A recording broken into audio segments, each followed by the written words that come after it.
A prayer service to be held in support of abused women, and investigations are underway into a Pakistani plane crash. Good afternoon. A prayer service will be held at Doornkop, south of Johannesburg tomorrow in support of abused women, including the 17-year-old Soweto teenager who was recently gang raped. The ANC Women's League is organising the prayer service. The league spokesperson Troy Martin says they will pray for the safety of women in South Africa. We're really calling upon women to come together, join hands and make a stand and pray together. So we're encouraging all women to come together. And, you don't necessarily have to be a member of the Women's League who feel strongly about this issue to come along and join us in prayer as well. 8 suspects have been arrested in connection with the Soweto teenager's disappearance and rape. The case made international headlines after cell phone footage of the gang rape was brought to the attention of police. The Johannesburg traffic officer who was killed allegedly at the hands of a minibus taxi driver has been identified as 31-year-old Ravelino Solomon. The young man was gunned down at Hillbrow yesterday, shortly after he and his colleagues from the Taxi Conflict Unit of Gauteng's Community Safety Department stopped an unroadworthy taxi from operating. The taxi driver waited until the officers were inside their vehicle and then allegedly started firing at the back of the car. SABC senior specialist reporter Melanie Moses has the story. Solomon, a resident of Eldorado Park, died on arrival at hospital last night. His family is grief-stricken. He leaves behind a 5-month-old baby. Solomon is the 3rd member of the Taxi Conflict Unit to be killed in as many years. The attack has been condemned by government leaders who say the country cannot allow anarchy to prevail in the taxi industry. The 32-year-old taxi driver belongs to the Alexandra Taxi Association, whose chairperson was recently gunned down. The suspect is facing charges of murder and attempted murder and will appear in court on Monday. Melanie Moses, SABC News, Johannesburg. An emotional farewell is underway at Camps Bay Beach for shark attack victim David Lilienfeld.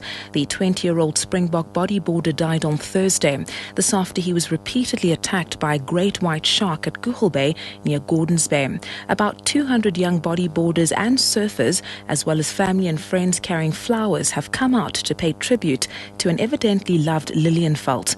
The SABC's Nombini Matomela reports. US-based documentary filmmaker Chris Fisher, who is in Cape Town filming for National Geographic, allegedly lured sharks to the False Bay by releasing bait into the water. Many South Africans have taken to social networking sites to vent their anger following the attack. City of Cape Town's head of environmental policy, Greg Olofse, says although the city was not involved in issuing the permit to Fisher, there is no reason to think that the operation of the program attracted more sharks into the False Bay. Olofse says False Bay is a white shark habitat between April and August. Nombini Matomela, SABC News, Cape Town. The Ezemvelo KZN Wildlife believes the 2 hyenas spotted around Ulundi in the north of the province a week ago have since returned to their enclave, Emakosini Opate Heritage Game Reserve Park. The hyenas were initially mistaken for lions. They caused quite a panic amongst locals when reports of their sightings surfaced. Rangers conducted a lion call-up during which only 2 hyenas showed face. Their search has been suspended on the belief that the hyenas have gone back into their enclave. Park authorities, though, say under normal circumstances, hyenas do not attack human beings but can be dangerous to domestic animals. In news abroad, air crash investigators are searching through the wreckage of a Boeing 737 that crashed as it approached the Pakistani capital, Islamabad, killing all 127 people on board. A newly married couple that was starting their honeymoon were amongst the dead. The BBC's Ali Makbul reports.